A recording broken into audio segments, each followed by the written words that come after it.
लावण्य हिरोनी आणिले तारुण्य मग रचिले अगण्य गीता तत्व। भगवंताच्या कृपेने सर्व संतांच्या आशीर्वादाने पुण्यसलीला इंद्रायणी मातेच्या पावन तीरावर संजीवन समाधीस्थ ज्ञानोबारायांच्या या पवित्र अशा अलंकापूर नगरीमध्ये वारकरी शिक्षण संस्था आणि आळंदी देवस्थान यांच्या माध्यमातून सुरू असलेली आपली ही नित्याची ज्ञानेश्वरी प्रवचन सेवा, सेवेकरता उपस्थित सर्व भाविक भक्त श्रोते सज्जन माता भगिनी सर्वांच्या चरणी वंदन करून आपण सर्वांनी मिळून ही चिंतन सेवा या ठिकाणी करायची आहे।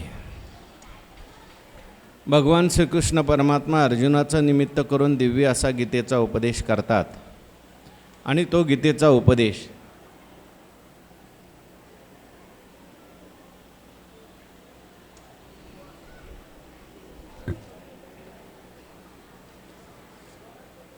ज्ञानेश्वर महाराजांनी आपल्याला ज्ञानेश्वरीतून सांगितलेलं आहे। 10व्या अध्यायाचा आपला विचार सुरू आहे। 10व्या अध्यायातील 47 क्रमांकाची ओवी मी आपल्यासमोर म्हणून दाखवलेली आहे। ज्ञानेश्वर महाराजांनी या 10व्या अध्यायाचं प्रास्ताविक करत असताना श्रीगुरूंच्या कृपा सामर्थ्याने माझ्याकडून आत्तापर्यंतचे 9 अध्याय त्या ठिकाणी सांगितले गेले आणि आता मी 10वा अध्याय सांगणार आहे। हा 10वा अध्यायसुद्धा तुम्हाला रसाळ वाणीमधून सांगणार आहे। 10व्या अध्यायामध्ये जरी शांतरस आलेला असला तरी तो शृंगाराच्या माथ्यावर पाय ठेवणारा शांतरस आहे। अनेक प्रकारचे भावयुक्त करून किंवा रसयुक्त करून त्या ठिकाणी रसाळ वाणीतून मी ही ज्ञानेश्वरी सांगणार आहे। ज्ञानोबारायांच्या भाषेत काव्याची भाषा सांगायची झाली तर वाचे बर्वे कवित्व, कवित्वे रसिकत्व, रसिकत्वे परतत्व स्पर्श जैसा। म्हणजे कवित्व तर आहेच या ठिकाणी, पण कवित्वामध्ये रसिकत्व आहे। नुसतं कवित्व आहे रसिकत्व आहे तरीसुद्धा ते काव्य जे आहे श्रेष्ठ होऊ शकत नाही। रसिकत्वे परतत्व स्पर्श जैसा म्हणजे ऐकता ऐकता आपल्याला रस निर्माण झाला पाहिजे, आनंद निर्माण झाला पाहिजे, पण आनंद निर्माण झाल्यानंतर पुढे आनंद रूपतासुद्धा प्राप्त झाली पाहिजे, परमात्मा स्वरूपता प्राप्त झाली पाहिजे। असं काव्य ज्ञानोबारायांनी तयार केलेलं आहे। मनोनी काव्या रावो असं म्हटलेलं आहे। मनोनी काव्या रावो ग्रंथ गुरुवतीचा ठावो,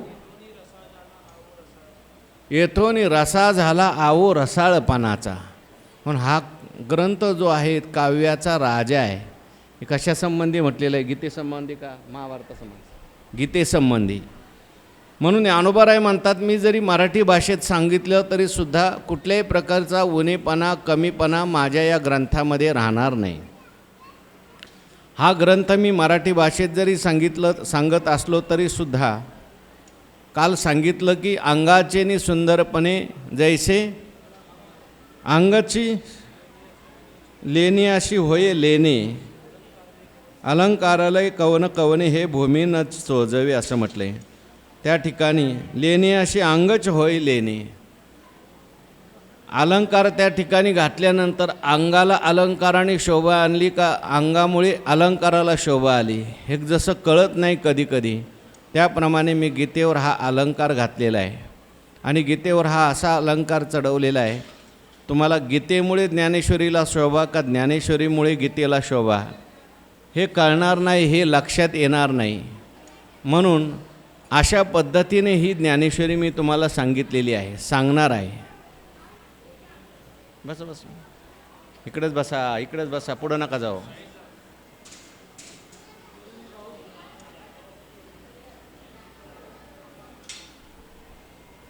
तिथंच बस खाली, तिथंच खाली बस, येऊ देऊ नको कोण। म्हणून ज्ञानेश्वरी जी मराठी भाषेत सांगितलेली आहे त्या मराठी भाषेचं आणि ज्ञानेश्वरीचं वर्णन ज्ञानेश्वर महाराज करतात। तैसे देशीयेचे लावण्य हिरोनी आणिले तारुण्य मग रचिले अगण्य गीता तत्व। ज्ञानोबाराय म्हणतात या ज्ञानेश्वरीमध्ये ज्ञानेश्वरी सांगत असताना मी मराठी भाषा वापरलेली आहे, पण ही मराठी भाषा कशा पद्धतीने वापरलेली आहे. अनेक ठिकाणी वर्णन केलेलं आहे, आपण ते चिंतन करून आलो. माझा मराठाची बोलू कौतुके, परी अमृतातेही पैजा जिंके असं म्हटलेलं आहे. किंवा ये मराठीचे नगरी ब्रह्मविद्येचा सुकाळू करी असंही म्हटलेलं आहे. या ठिकाणी ज्ञानोबा म्हणतात, तैसे देशीयेचे लावण्य हिरोनी आणिले तारुण्य. ही देशी भाषा आहे, या देशी भाषेला मी लावण्ययुक्त केलेलं आहे. देशी भाषेमध्ये, मराठी भाषेमध्ये मी तारुण्य प्रगट केलेलं आहे. आता भाषेमध्ये लावण्य कोणतं आणि भाषेमध्ये तारुण्य कोणत्या पद्धतीचं आहे? तर भाषेचं जे लावण्य असतं त्या भाषेमध्ये आलेले जे काही अलंकार, उपमा, दृष्टांत इत्यादी जे आहेत त्याच्यावरून त्या भाषेचं लावण्य ठरत असतं. आणि त्या लावण्यामुळेच भाषेला तरुणपणा येत असतो. ज्ञानोबाराय म्हणतात, ही भाषा जी आहे कदाचित थोडीफार वृद्धही झाली असेल आणि मराठी भाषा वृद्ध झाली असेल, त्यामुळे ती कदाचित लावण्ययुक्तही दिसत नसेल. एखादा मनुष्य किंवा स्त्री पुरुष असेल, वृद्ध झाल्यानंतर एवढी लावण्ययुक्त दिसते असं नाही. तशी भाषासुद्धा जी आहे जर जास्त प्रचलित नसेल तर ती जीर्ण होते, वृद्ध होते. कोणी जर ती जास्त वापरत नसेल तर तीसुद्धा वृद्ध होऊन जाते आणि तिचं तारुण्य जे आहे, तिला न वापरणं हेच तिचं त्या ठिकाणी वृद्धपण आहे. आणि वृद्ध झाल्यानंतर तिचं आपोआपच लावण्य जातं. पण ज्ञानोबाराय म्हणतात, मी गीतेकरता भाषा वापरलेली आहे, ज्ञानेश्वरीकरता ती मराठी भाषा वापरलेली आहे. आणि ही मराठी भाषा मी तरुण केलेली आहे आणि ती लावण्ययुक्त केलेली आहे. म्हणजे अनेक प्रकारचे अलंकार, अनेक प्रकारचे दृष्टांत, अनेक प्रकारचे प्रमेय साहित्य सोनियाच्या हानी उघडवी देशीच्या आक्षोयिनी विवेकवल्लीची लावणी हो देई सेंग. किंवा म्हणून अक्षरी सुवेदी उपमा श्लोक कोंदा कोंदी झाडा देईन प्रतिपदी ग्रंथार्थासी. याच्यामध्ये उपमा श्लोक यांची कोंदाकोंदी झालेली आहे. आणि अनेक प्रकारचे अलंकार असल्यामुळे, अनेक प्रकारचे दृष्टांत याच्यामुळे असल्यामुळे ही जी आहे भाषा कशी झालेली आहे, तरुण झालेली आहे. अलंकार वापरलेले आहेत आणि वेगवेगळ्या भाषा या ज्ञानेश्वरी मीमध्ये आणलेल्या आहेत. 56 भाषेचा केला असे गौरव भवार नवी नाव उभारिले. आणि ती अक्षरे नवती देखा ब्रह्मसाम्राज्य दीपिका अर्जुनाला आगी चितकळिका उजळलिया कृष्णे. किंवा तेने आबाल सुबोधे ओवेचेनी प्रबंधे ब्रह्मरस सुस्वादे अक्षरे गुंफिली. म्हणून अशा प्रकारे ही भाषा मी काय केलेली आहे, मराठी भाषेला लावण्य आणि तिचं तारुण्य हिरून आणलेलं आहे. म्हणजे गेलेलं तारुण्य, गेलेलं लावण्य मराठी भाषेला परत ज्ञानोबारायांनी दिलेलं आहे. मराठी भाषासुद्धा त्या काळामध्ये एवढी प्रचलित नव्हती तत्त्वज्ञानाकरता बरं का. लोक सगळं तत्त्वज्ञान कुठल्या भाषेत सांगायचे, संस्कृतमध्ये. आणि म्हणून तत्त्वज्ञान जे होतं ते मराठी भाषेत नव्हतं. ब्रह्मविद्या जी आहे ती मराठी भाषेत नव्हती आणि त्यामुळे एक प्रकारे मराठी भाषा थोडी वृद्ध झालीच होती. एक प्रकारे मराठी भाषेला लावण्य नव्हतं, तरुणपणा नव्हता. ज्ञानोबाराय म्हणतात, तो ज्ञानेश्वरीच्या माध्यमातून मी मराठी भाषेला परत तारुण्य निर्माण केलेलं आहे. मराठी भाषेला जो वृद्धपणा आलेला होता तो वृद्धपणा मी त्या ठिकाणी घालवलेला आहे. आणि मग रचिले अगण्य गीता तत्व.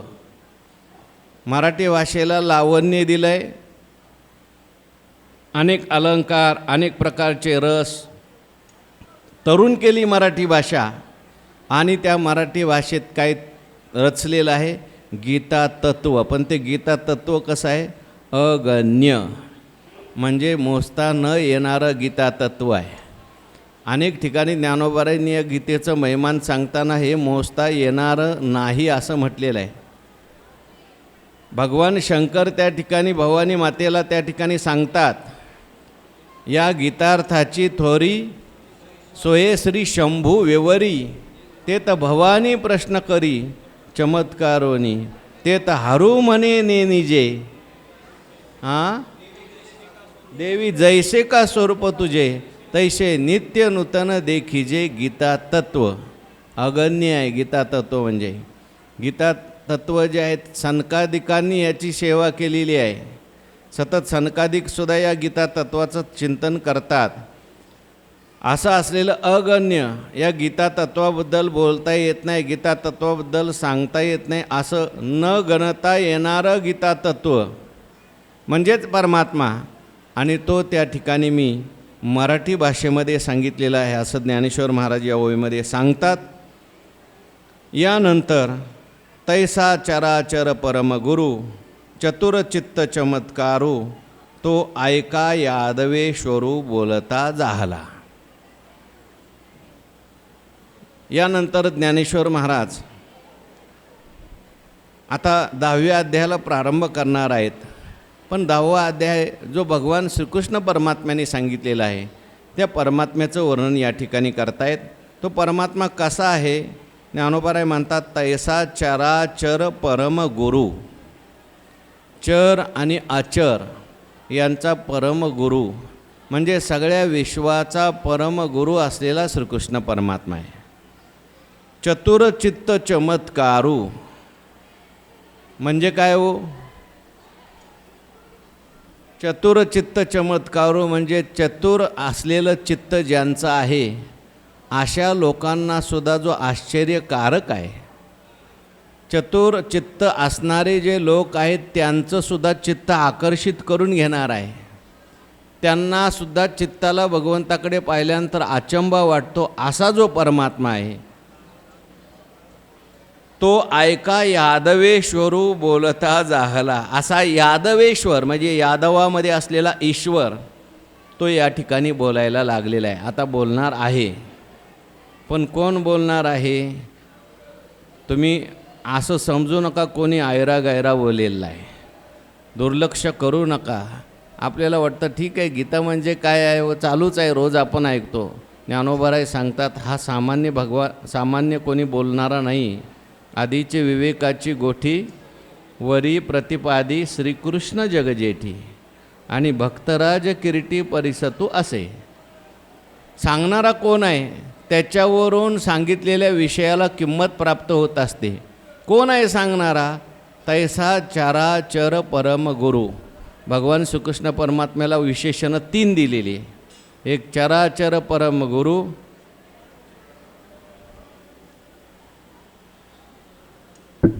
चराचर परमगुरु, चतुरचित्त चमत्कारू. हे सगळे चमत्कारूच आहेत. चराचर परमगुरु चतुरचित्त चमत्कारू, तो ऐका यादवेश्वरू बोलता जाहला. भगवंताला या ठिकाणी चराचराचा परमगुरु असं म्हटलेलं आहे. म्हणजे स्थावर जंगम सगळ्या त्रैलोक्याचा गुरु भगवान श्रीकृष्ण परमात्मा आहे बरं का. स्थावराचाही गुरु भगवान परमात्मा आहे, उद्धार करणारा भगवान परमात्मा आहे. आणि जंगम म्हणजे चालते बोलते लोक आहेत यांनाही भगवान परमात्मा गुरुरूपाने आहे. जे जड आहेत त्यांचाही उद्धार भगवान परमात्मा करतो. काही जडांचा सुद्धा उद्धार भगवंताने केलेला आहे. अहिल्या जी होती ती शिळा झालेली होती, त्या शिळेचा उद्धार. शिळा होती मुक्त झाली ज्याचे चरणाचे चाली, किंवा शिळा होती मनुष्य झाली थोर कीर्ती वाखानिली. त्यानंतर भगवान परमात्मा रामप्रभूंच्या सहवासात असले वानर जे आहेत त्या वानरांचा सुद्धा भगवान काय झाला? गुरु म्हणजे उद्धार करणारा. वानरांचा सुद्धा भगवंतांनी गुरु केला म्हणून भगवंताला चराचर परमगुरु असं म्हटलेलं आहे. केवळ वानरांचाच उद्धार केला असं नाही तर राक्षसांचा सुद्धा सगळ्या काय केला? उद्धार केला. तो सनकादिकाचेनी माने सायुज्य सौरसू दिधला पुतणे, किंवा नाम चांगले चांगले माझे कंठी राहो भले, कपी कुळ उद्धरिले मुक्त केले राक्षसा. कृष्ण कोपोनी जासी मारी तो पावे ब्रह्म साक्षात्कारी, मा कृपेने उपदेश करी. केवळ त्या ठिकाणी राक्षसांचाच उद्धार केला, गुरु भगवान झाला असं नाही, तर ब्रह्मदेवाचा सुद्धा गुरु कोण आहे? भगवान परमात्मा आहे. ब्रह्मदेवाला भगवंतानी उत्पन्न केलं आणि उत्पन्न केल्यानंतर ब्रह्मदेवाला काही सुधरत नव्हतं बरं का. भगवंताच्या नाभीतून कमळ निर्माण झालं, याचे नाभी कमळी जन्मचतुरानना.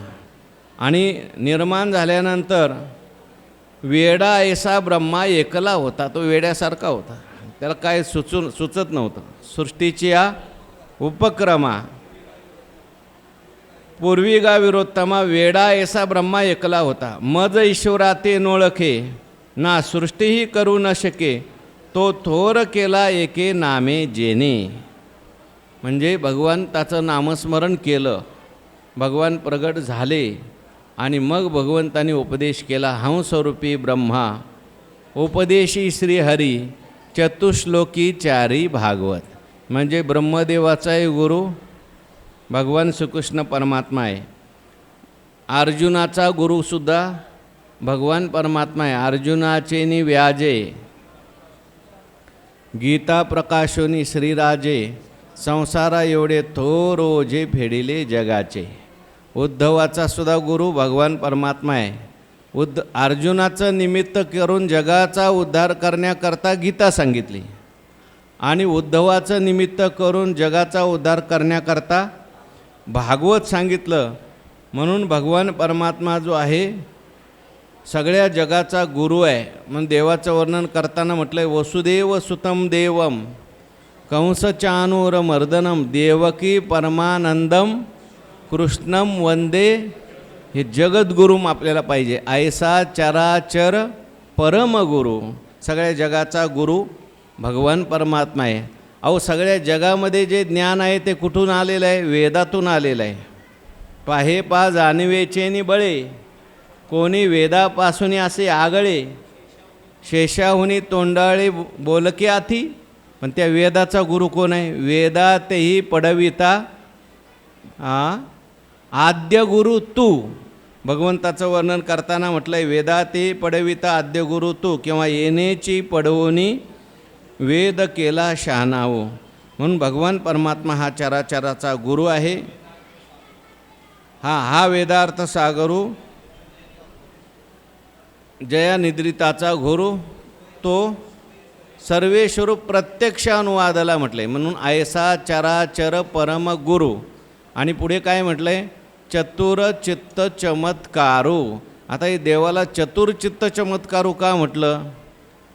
चतुर्चित्त असणारे जे आहेत त्यांच्या चित्तामध्ये सुद्धा चमत्कार घडवणार आहे, किंवा चतुर्चित्त लोक जे आहेत त्यांनासुद्धा आश्चर्य वाटवणारा भगवान परमात्मा आहे.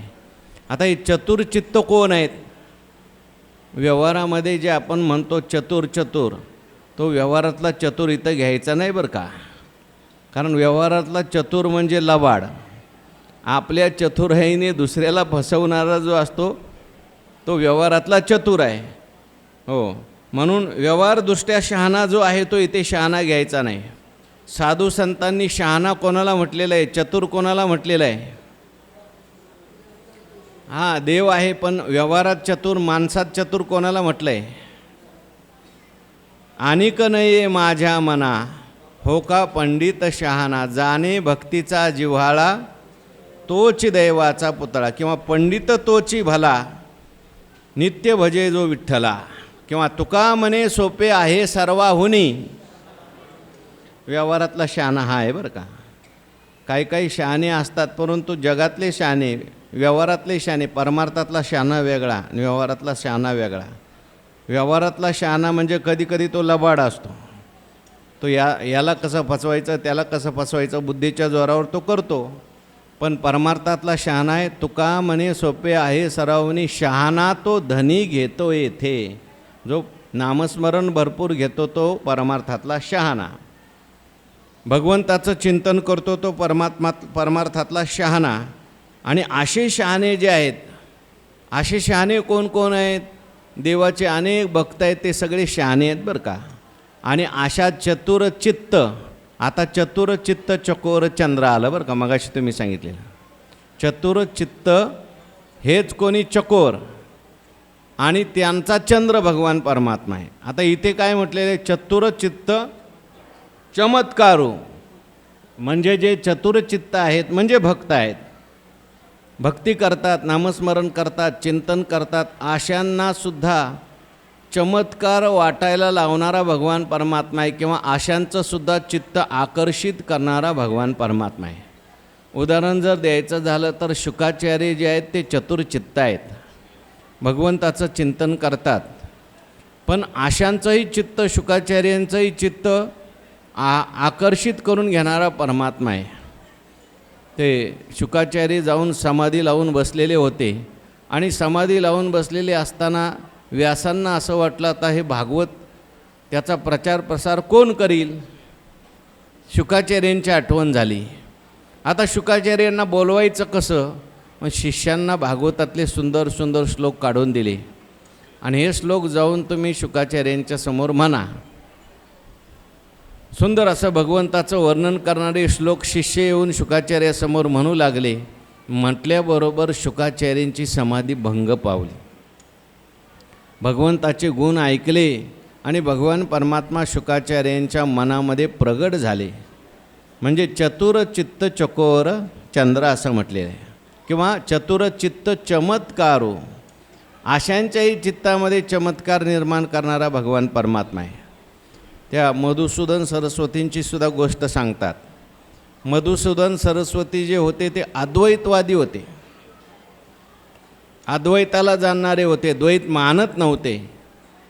आणि एकदा वृंदावनामध्ये मधुसूदन सरस्वती गेल्यानंतर तिथले सगळे जे पुजारी होते ते सगळे घाबरले. ते म्हटले आता जर मधुसूदन सरस्वतीने द्वैताचं खंडन केलं तर आपली पूजा कशी होणार, भक्ती कशी होणार. मग देवाला प्रार्थना केली, देवा ते मधुसूदन सरस्वती आलेले त्याला तुम्ही काहीतरी तुमची लीला दाखवा, म्हणजे आमचं खंडन ते करणार नाहीत.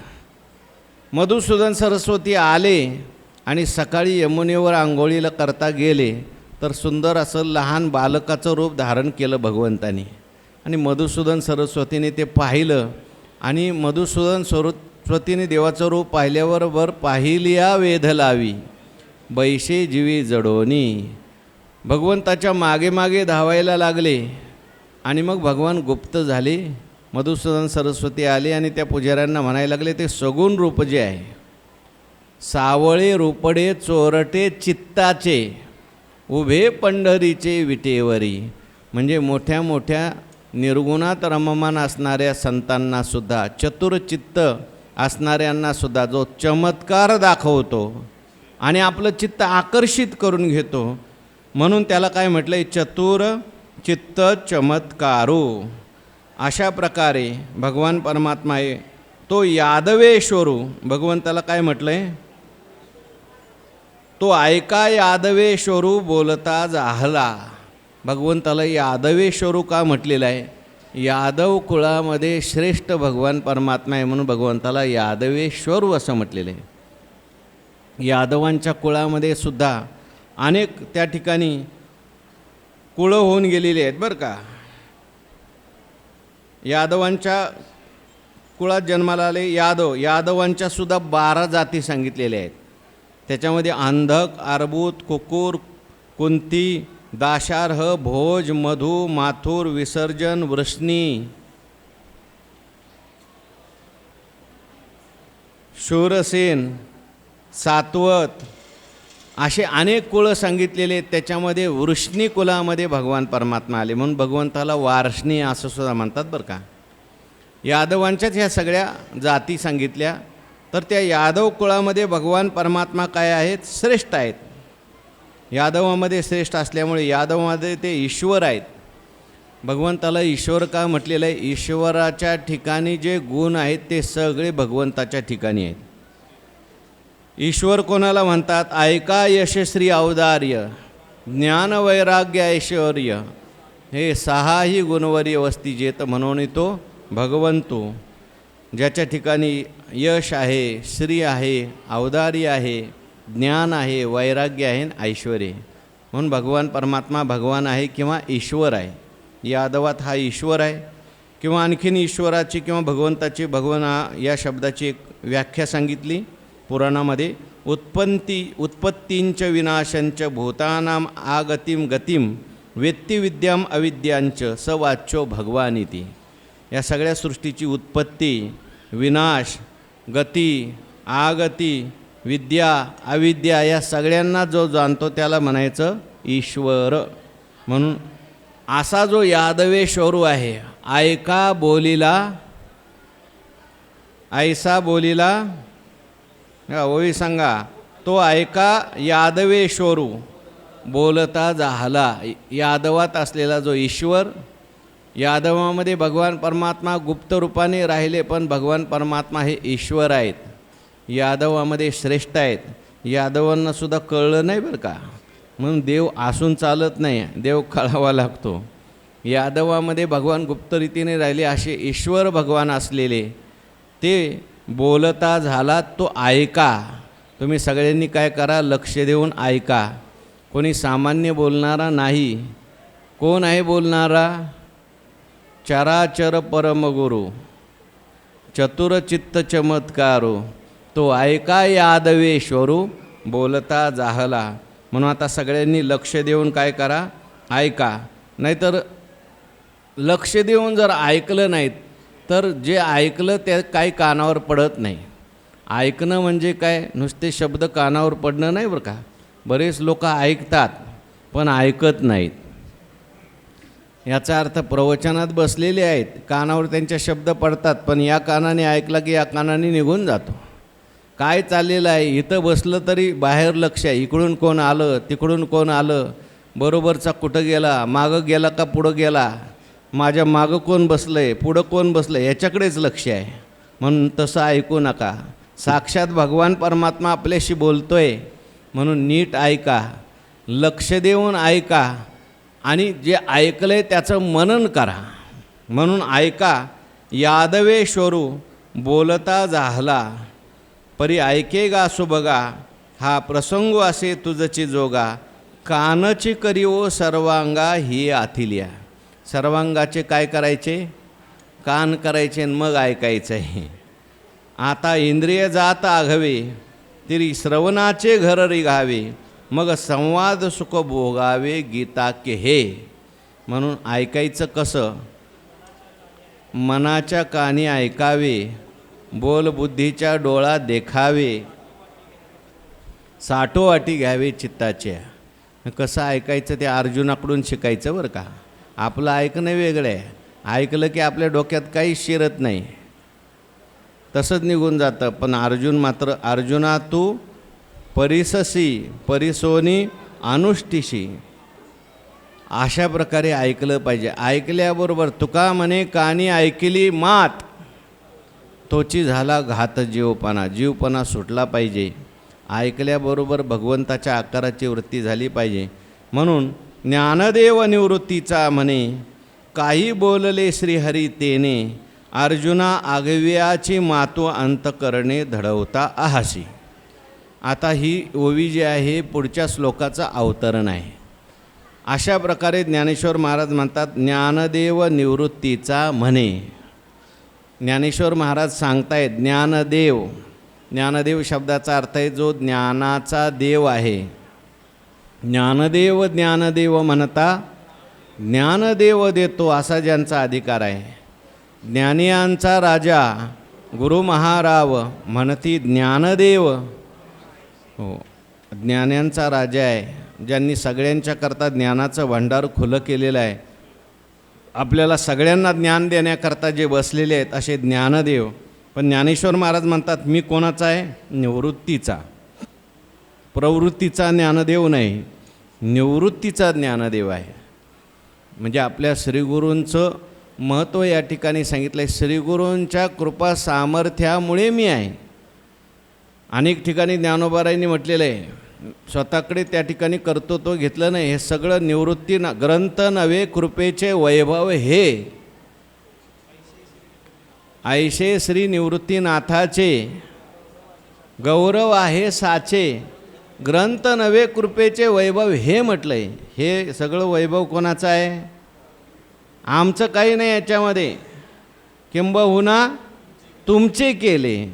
धर्मकीर्तन सिद्धी